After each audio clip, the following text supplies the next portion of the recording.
Well, everyone's experienced pain, and we need pain. Pain is a protector. Pain is something that, it turns out, our brain creates and generates. So what I say to all of my patients, pain is a discomfortable experience, basically. But it's also an emotion. And so when you get down to it, we kind of think is every time someone has pain that there must be something wrong with their body. And it turns out, as we'll discuss, the vast majority of people who have chronic pain actually don't have a structural problem in their body.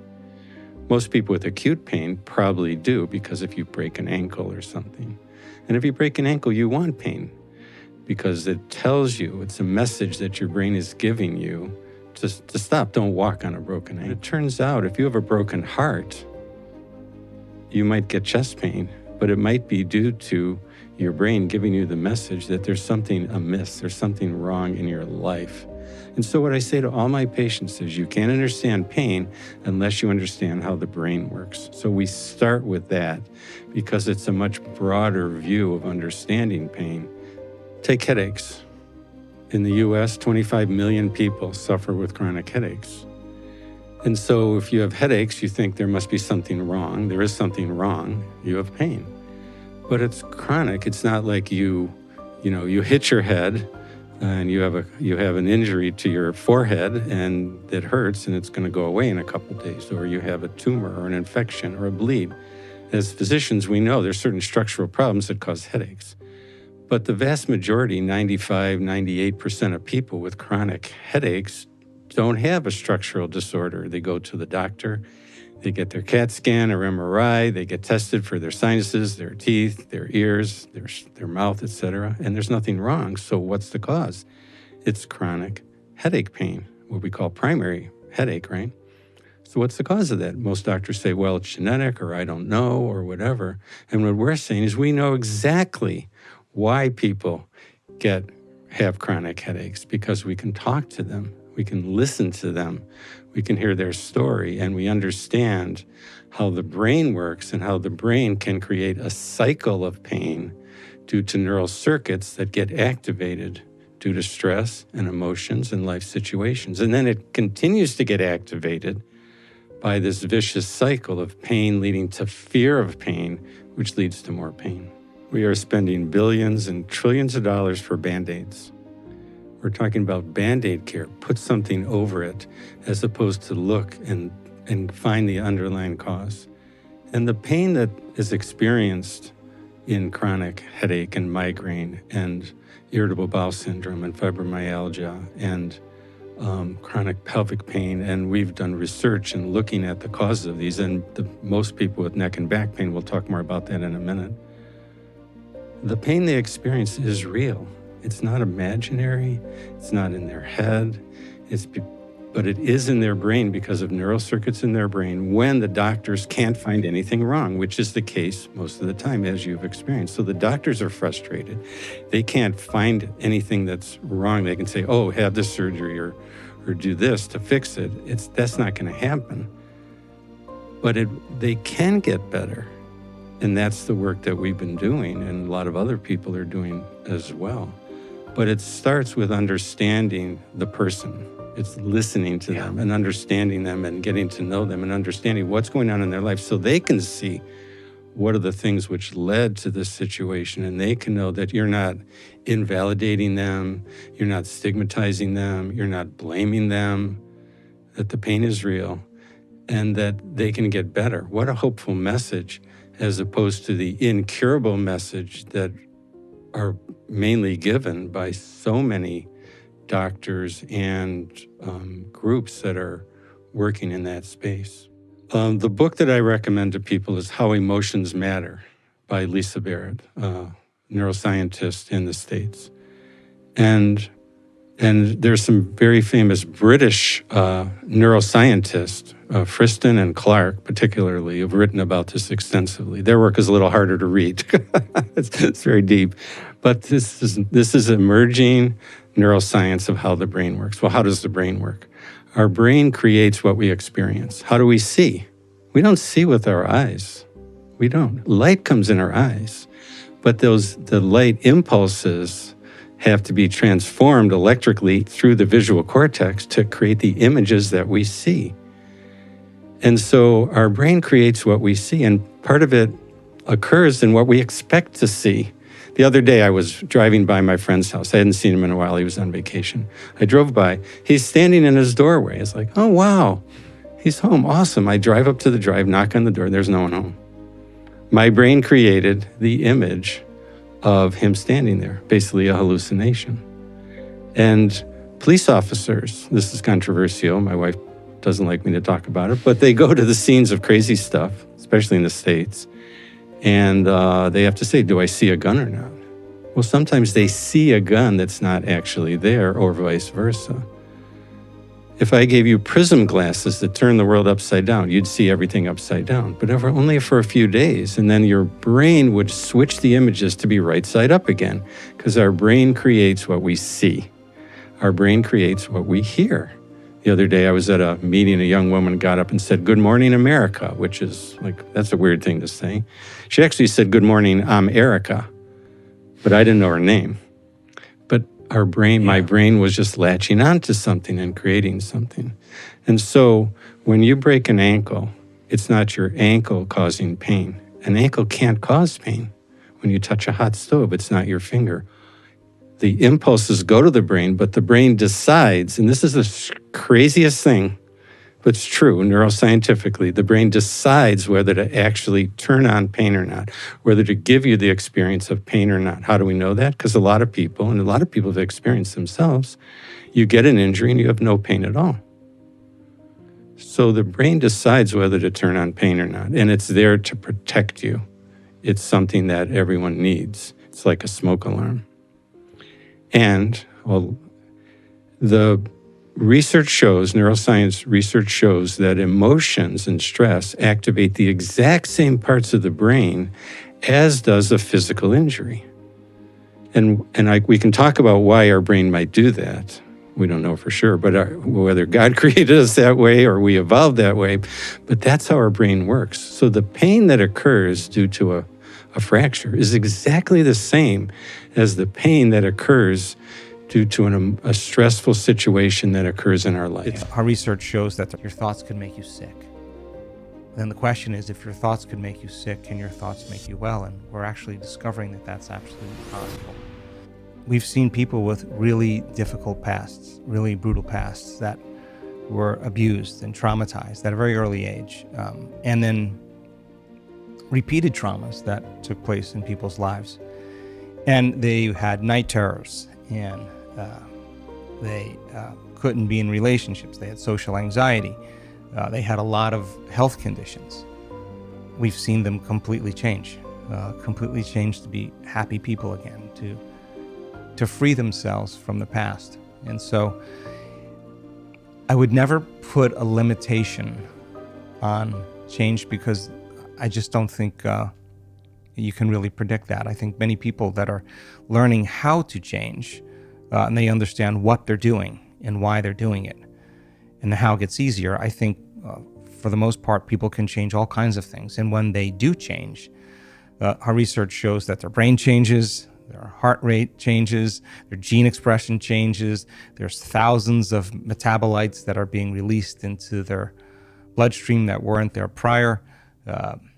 There's a host of different changes that take place biologically that kind of support the person's transformation. My beliefs have been challenged just in the last 2 years in witnessing so many different changes in people's health that I never knew was even possible. It's real pain, and it can be severe pain. And that's what people say, how can the pain be so frigging severe and not be due to a structural injury? It's amazing, but it's true. We see it every day. We have data now showing that. I can talk about that in a second.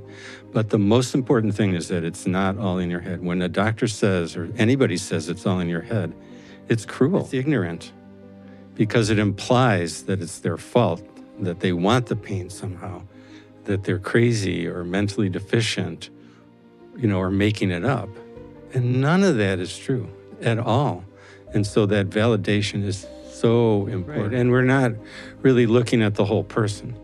So if you take, for an example, kind of a common story, right? You take a young woman, say, whose father was critical, yelling and screaming sometime, maybe alcoholic, kind of that sort of thing. And she grows up with this sense that life isn't safe, that people are unpredictable. People in my life are unpredictable around me and can yell or scream at me, or even worse. And then she grows up, and then when she's 15, she has a boyfriend, and then he betrays her, or cheats on her, or sends pictures of her around the school or something like that. And then she gets migraine headaches. Do you have sympathy for her? Of course you do. And then she's in her 20s, and she marries a guy who happens to be kind of like her father, kind of maybe abusive or maybe harsh with the children. And then she starts getting irritable bowel syndrome or pelvic pain. Do we have sympathy for her? And then when she's 35, she divorces the jerk, but still not paying child support or whatever. And then she gets in a small car accident. And then her neck starts to hurt, and it gets worse. And then her whole back starts to hurt. And then she starts to feel anxious or depressed. And then maybe she gets pain all over, and they say she's got fibromyalgia. And now at the end of this, she feels completely broken. And people maybe are looking at her like, just get on with your life. What's wrong with you? Nothing. Do we have sympathy for that person? Are you kidding me?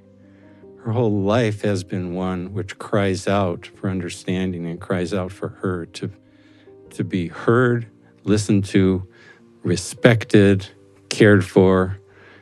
And when you look at it that way, yeah, this pain is real, and all these pains are due to the stress that's been caused in her life, that none of which is her fault. Well, chronic pain just means any pain that's lasted for, they say 3 months or 6 months as the definition.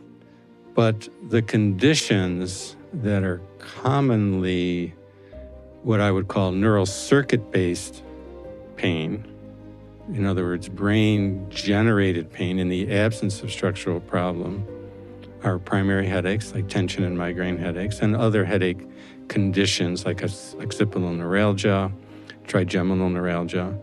Most people with TMJ problems do not actually, you can find that there's problems on the x-ray, but actually when you talk to them and take their history and take time, and we can talk about how we do that, how we assess people to know for sure TMJ pain most of the time is neural circuit based or mind-body type pain. If you take people with costochondritis, chronic chest pain, again, in the absence of heart disease or lung disease, the vast majority of people with irritable bowel syndrome and what's called non-ulcerative dyspepsia is the word I'm looking for. If you take people with chronic pelvic pain, they may be diagnosed as having pudendal neuralgia or pelvic floor dysfunction or vulvodynia. But all those things are just named. I did a study on chronic neck and back pain, and we haven't published it yet. But a colleague I have in the States examined 220 consecutive patients coming into his clinic with chronic neck and back pain. He's a physiatrist, physical medicine physician. And he determined that 88% of them had non-structural pain. I mean, that is shocking. Because if you go to a doctor with chronic neck or back pain, or a chiropractor, or a massage therapist, or a physical therapist, they're going to say, oh, well, you have degenerative disc disease. Look, it's on the x-ray or the MRI. You have got bulging discs. But everyone has those. And if you look closely at the data, the vast majority of people have those things on x-ray, as I do in my neck, without pain at all. And so we have to be very clear and very careful what we're talking about. And everyone needs a very careful evaluation. But those are the main conditions. But the brain can produce anxiety and depression when we're under stress, obviously. The brain can produce fatigue that can be severe and overwhelming. We see that all the time. The brain can produce eating disorders. So there's just so much. The fact is that the reason that my patients and your patients have these conditions is because they're human.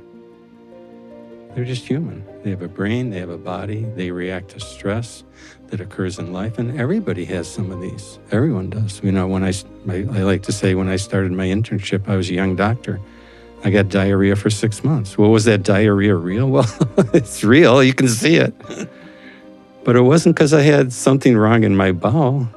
If I can say this on here, I was scared shitless, of being a young doctor and making mistakes and hurting people. And I was just being human. If you take 30-year-olds, people in their 30s, and you do an MRI, these are people with no pain at all.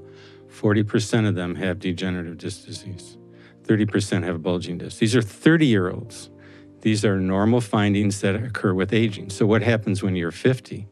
50-year-olds, 80% of people have degenerative disc disease with no pain. 60% have bulging discs with no pain. 30% have herniated discs with no pain. It's making them think that there's a problem that can't be fixed or needs fixing with medication or injections or even surgery. Yeah. And we see so much, maybe not quite as much here as in the States, but so many surgeries that are being done on people's necks and backs for treating the MRI, not treating the patient. And there's never been a randomized controlled trial showing that surgery for neck or back pain, axial pain, is better than watching it or exercise or physical therapy or anything. There's no evidence that this is what we should be doing, but we're spending billions of dollars, trillions of dollars, billions. But it's not that so much, it's that it also makes people worse. Because what happens is in the brain, we'll talk more about this, what happens in the brain is that the more you're fearful of every time, if you have back pain, the more fearful you are of it, it's going to get worse over time. Because the neural circuits in the brain, you're getting a positive feedback loop, whereas pain leading to fear, focus on it, worry about it, frustration with it, it actually makes it worse because that's how those neural circuits work. And it's all out of, I don't know how to say this nicely, but not understanding the brain and not understanding the data, the scientific data we have about these MRIs. Because these abnormalities go up to 90% when you're 60 and beyond. But these are people without any pain. It's like saying you've got wrinkles on your skin and that's the cause of your headaches because you have wrinkles, or that your hair is getting gray and that's the cause of your migraines. That's the kind of thing that we're doing. Well, first of all, the data of these MRIs being abnormal in normal people goes back to the 1980s. So it's not really all that new. It's been compiling over the years. Because all injuries heal. And so if it's an injury, it healed, and then you would be fine, unless the neural circuit for that pain continued. And what causes a neural circuit for pain to become chronic or to continue? It's that memory of it. It's the fear of it. Next time you go to lift something, there's a little subconscious reaction going on in your brain there. Uh-oh, be careful, don't lift. You might get pain again. And then that actually can cause that neural circuit to turn on pain. And then it can enlarge not just to lifting, but to other stressful situations like being on rounds for a long time, standing up for a long time, sitting for a long time. It can all become conditioned responses. And so the chance that, you may have a little muscle pull or something minor like that, but that healed. Yeah. And then what happened is the pain became chronic because those neural circuits got activated and then reinforced over time. Emotions matter. Emotions are real. We are psychological human beings. And the connections between emotions and our physical body are very real. These are neural circuits that get ingrained, get built in, get activated, get turned on and off. And I just think it's a beautiful process to understand, because when we can understand that, we can understand ourselves and the people we love and care about. And as doctors, we can understand our patients, and people can understand that the symptoms they're getting in their body sometimes are really just a message. They're a message from our brain telling us something, but we have to interpret it. And oftentimes, and this is really hard for some people to hear, but oftentimes they're a blessing in disguise. They're pointing us towards something that we need to do or we need to take care of. If you're in a situation in your life which is difficult and overwhelming, you need to change your job or change a spouse or change your relationship or set some boundaries or do something in your life, you may be having headaches or stomach pain or chest pain or back pain. Yeah. And you have no idea why, but if you look deeply and you are open to understanding these simple concepts, you can see it, and it's very real. The pain is not the problem, it's the solution. What a weird thing to say. It's the solution that our brain has come up with to alert us to a problem. It's a signal, it's a message, and it's a protector. It's a guide. Your brain is saying, like, look, I'm worried about you, you know? There's all this stuff going on. I'm worried about you. There's something wrong. There's something amiss. And here's a signal for you to stop. Stop doing what you're doing. Stop and think. Stop and evaluate. Whatever the message is. And oftentimes, I remember there was a woman. I was on a video call with a bunch of people. A young woman was having neck pain. And it had started when she was in her university days. And I just asked her to close her eyes and put her hand over her heart and think about that person who was her, 8 or 10 years ago, whatever it was. And think about what that person, what she needed, what she was going through, what was happening in her life at the time that the neck pain started. And she just started to cry, because she felt compassion for herself. A lot of people have trouble with that, right? She felt compassion for herself at that age and what she was going through and how much pressure she was putting on herself and how hard she was working and other things that were going on in her life. And all of a sudden, it made sense to her why she got the neck pain at that time. And what happened as she started to cry, as she had her hand over her heart, as she was turning those tears into compassion for herself, neck pain disappeared. Just like that. It's amazing. The signals that go to the brain go up through the peripheral nervous system, through the spinal cord, into the brain, into several centers of the brain. And the different centers of the brain have different functions, somatosensory centers and emotional centers and thought centers and memory centers. All those things are activated when you get these kinds of nerve signals coming up to the brain. And there's an immediate, and this is all subconscious. You're not thinking like, oh, I hit myself. Oh, should I get pain or not? You can't think that. Mm-hmm. It's not a conscious process. It's all happening on a subconscious level. And so most of the time when you have an injury, the brain will immediately turn on that pain as a signal. Just stop. Stop doing what you're doing. Get help. Swear. Do whatever you have to do to take care of yourself. So that's what happens in an acute injury. But sometimes those signals are overridden. In an acute injury, the brain may not activate pain because there's something else going on.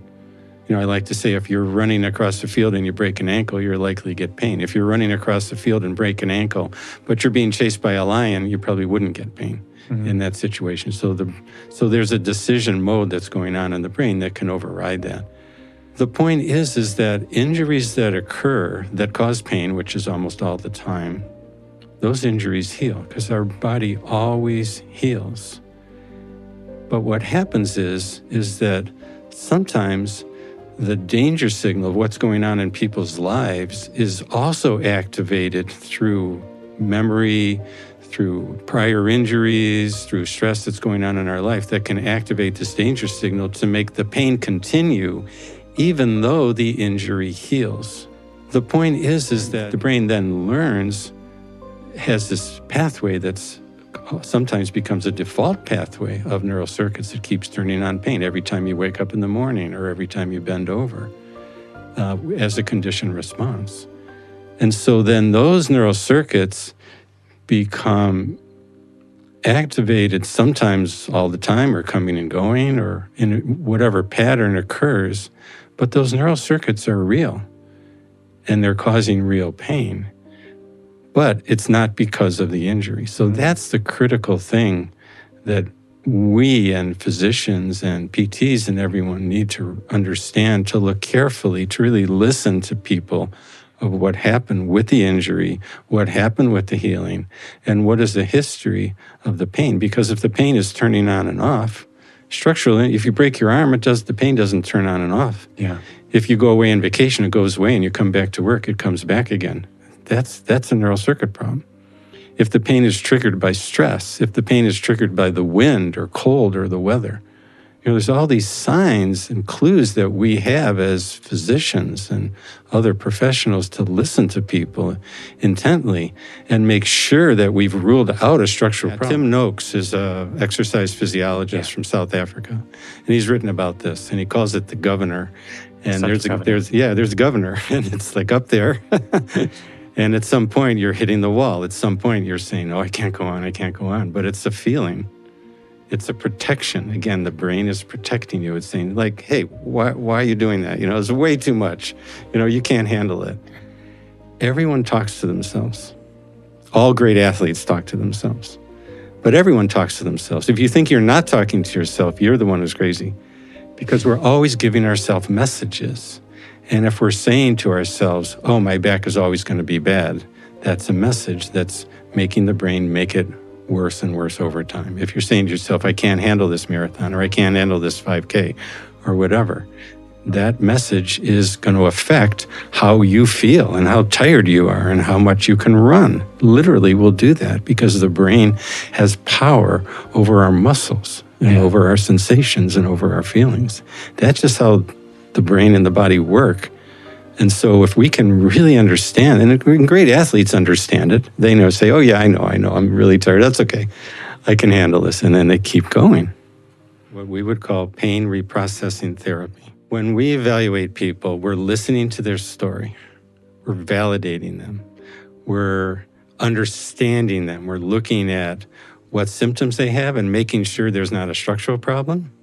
And we're listening to the symptoms they have and making sure that it is a neural circuit problem by the fact that it'll turn on, that it'll turn off, it'll shift, it'll move, it'll be triggered by innocuous things, it'll be inconsistent, a whole variety of criteria that we use and that were used in that back pain study that I described earlier.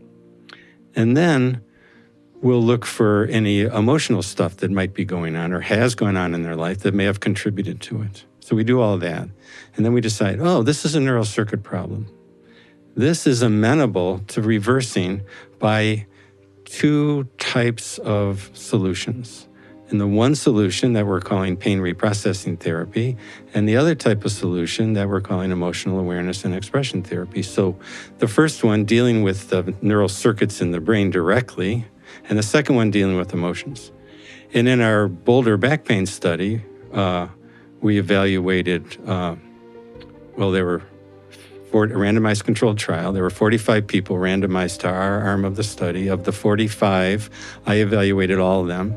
Of the 45, 43 had nothing wrong with their back. They had MRIs were abnormal, of course, but based on all of the history, as I described, this was a neural circuit problem, 43 out of the 45. The other two, I'm not 100% sure about, again, being cautious. And so and these people had an average duration of back pain of 10 years. Wow. Now, of those people, 44 were treated. Of those people, 33 were pain-free in 1 month.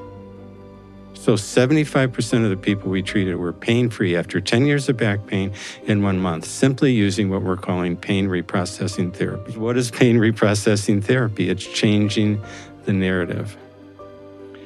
It's thinking about yourself differently. It's thinking about the back differently. It's understanding why it's there. And it's understanding that it is a neural circuit. It's having hope that it's reversible because it is.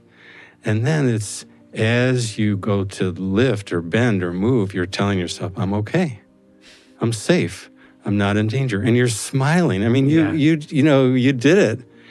And when you smile and when you give your brain reassurances, you're turning off that danger alarm mechanism that is the actual cause of the pain. And so for these folks, we didn't go into emotional issues. We didn't go into their past. We didn't deal with their emotions at all. We just changed the narrative. And how powerful that was to have 75% of people pain-free in 1 month. I mean, it's amazing. There's never been a study with chronic back pain or any chronic pain that's shown that kind of, you were saying, I don't have a back problem. So that's step one.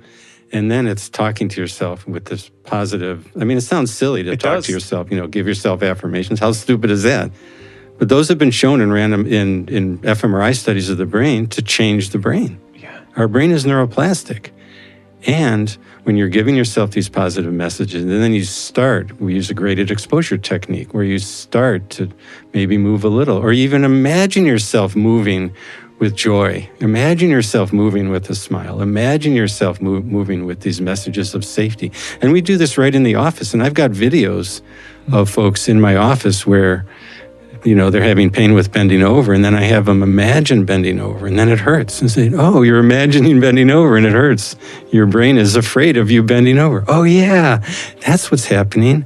And now tell yourself you're safe and you're not in danger, and smile and bend over 5 degrees and then 10 degrees, and pretty soon they're bending over because those neural circuits are changeable because it's not a structural problem. That's amazing that we see this happening on a oftentimes really quick basis. Not always, but oftentimes. Yeah. If you're interested in running, the book by Chris McDougall called Born to Run is an amazing book. And he talks about the research showing that the more structure the shoes, the shoe companies, the more structure they give, the more people have pain, as opposed to the less structure.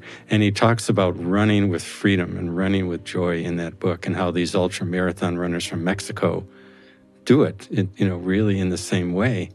And so it's amazing how powerful our mental experience is in determining how we function day to day in our lives. And there's a great study on that by Tim Brown from Berkeley.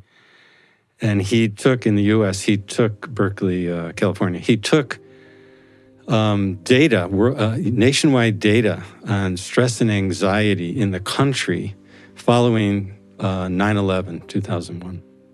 And you could see it rising up over those next couple of years. And then he took data in the country on back pain, and you saw it mirroring, rising up in exactly the same. And then as the stress went down after a couple of years, I think it was, the back pain started to go down a little bit before. Back pain has doubled in the US in the last 20 years. Backs haven't changed. Our backs haven't changed, but the rates, and we know anxiety and depression are soaring as well. And in this pandemic era, and the polarization era and the political era, everything is just getting worse because of the simple fact that our brain creates what we experience. There's a lot of research that's been done on posture, and the bottom line is posture matters, but not very much. If you're hunching over a computer, if you sit that way for a couple hours, your neck's going to be sore. Of course it's going to be sore. Everyone's neck is going to be sore with that. But it's not going to cause chronic pain unless something else is going on in your life. The fear of it, the worry about it, the newspaper articles about posture and sitting up straight and everything that's scaring you, plus the stress that's going on in your life. All that can feed into this. A repetitive strain injury with typing, Yeah. It's like, okay, we're typing. I mean, if you look at the actual effect of typing, you're moving, the fingers a little bit. Well, there's been a long, long history, and there's a great book by Edward Shorter called From Paralysis to Fatigue, where he examines the history of psychogenic type illnesses over last 200 or 300 years. And he talks about how in different societies, different symptoms tend to arise as a cultural phenomenon. Right now, anxiety and depression are cultural phenomenon. Young people, look at the rates of anxiety and depression in teenagers now. The rates of back pain, there was a study recently where 1/3 of teenagers reported having back pain. And when I studied pediatrics and internal medicine, when I studied pediatrics, no teenagers had back pain. It was unheard of. If a kid had back pain, it was an emergency situation because there was some major problem. And so I have a friend who's from Iraq, is a physician. And he's here. We were talking, a great guy. I was saying, what was surprising about you when you came to the U.S. about medicine here? And he said, back pain. And I said, why is that? He said, well, people didn't have back pain in Iraq or Jordan where I practiced. It was very uncommon. People had stress, but their stress was manifest in different ways because culturally there were different outlets for it. There's a study on how well back surgery will go for you based on childhood adverse events. Wow. So people who had 0, according to the ACE scale, right, the Adverse Childhood Events scales that Fellini put together in the 90s, people at 0 had 85% chance of having a successful surgery for their backs. People with 1 to 2 had 1 to 2 of these adverse childhood events, like abuse, neglect, alcoholism in the family, etc. 1 to 2 had 75% chance of having successful back surgery. If they had 3 or more, they had 15% chance of having successful. Wow. And there was no difference in the surgeries or their backs. This had to do with adverse childhood events being powerful forces that were still affecting them all those years later. Yeah, don't do something just to do something, because you can make it worse. There's a saying in surgery: when you operate on pain, you get pain. But to be honest and to be open and to be empathic. And now what we're saying is that this touchy-feely stuff, it's not hocus pocus. It's not what we would say woo-woo. Yeah. It's neuroscience. And we're talking about the neuroscience of the brain. Yeah. And why these things happen. And we have data showing that people can get better. And we have data and we have techniques. And we can train doctors and we can train therapists. If you're a psychotherapist, a psychologist, or a social worker doing therapy, 50% of the people coming to you for anxiety or depression also have a chronic pain condition. And the question is, who should be caring for these people with chronic pain? It should actually be the therapists, the behavioral health people, because they can take the time and they can develop the skills. Your surgeon friend doesn't have the time. He has the skills to be honest and have integrity and not operate on what he shouldn't, and to be caring and empathic and listen. He can do all of that. But he can also learn how to talk this language of the brain causing pain, how to assess and say, oh, your pain is shifting and moving. That means it's not due to this disc here. Yeah. This disc would cause pain going down your leg. You don't have pain going down your leg, right? He can tell people that, that's what we do, right, in the assessment. Yeah. And then maybe he can point them to, there's a bunch of apps, there's a bunch of online programs, and we're training physicians and we're training nurses and psychotherapists and massage therapists and acupuncturists, and we're training folks how to do this pain reprocessing work and how to do emotional processing work as well.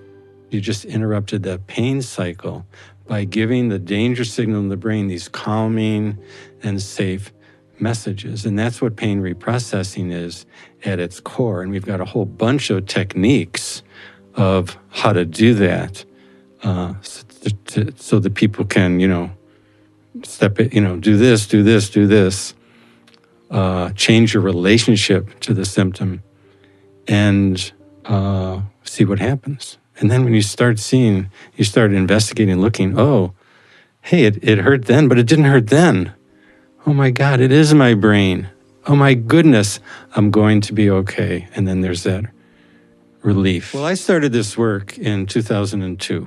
And I read a book by John Sarno, Dr. Sarno, right? Oh, but people will read his book and then the pain will go away, just from the knowledge. And it's called The Book Cure. Just knowing that you're okay can, in maybe 10, 15% of people, just turn off that danger signal. So once you've done the understanding part of it, and then you start doing this pain reprocessing part of it, of lowering the fear reaction, beginning to start moving again and challenging any of these triggers by smiling at them. It sounds silly, but the pain is not the enemy, is our message. So if you have a child lying in bed fearful of a monster in the closet, you're not going to be mad at the kid, hopefully. You're going to open the closet door, say, look, there's no monster. You're okay. Lie down with them. Tell them you love them, that you're okay. Read a story, get them to laugh. They'll go to bed, right? That's how we're treating the brain, because the brain is just fearful. It's worried about you in the sense of causing these symptoms. When a kid falls off a bike, they look to you to see if they should cry or not. And if you freak out, they cry. But if you smile and say, oops, that was fun, then maybe they don't. So this is this pain reprocessing part. Now, meditation can fit into that because we use mindfulness meditation type practices in this work. And mindfulness meditation, I've been teaching mindfulness since 1999, and everyone should learn mindfulness. There's no one who's studied mindfulness who doesn't agree with that. Children, everyone should learn it. In research studies, mindfulness has not been particularly helpful in reducing chronic pain. Why is that? Cognitive behavioral therapy is not particularly helpful. Acceptance and commitment therapy, not particularly helpful in actually reducing chronic pain in randomized controlled trials. Why is that? Because none of them are doing the first step of the assessment of categorizing the pain into a neural circuit problem as opposed to a structural problem. So when you do mindfulness, you're noticing your sensations in your body, but it hurts, it's painful, it's uncomfortable, and you're interpreting those sensations as being dangerous because there must be something wrong with you.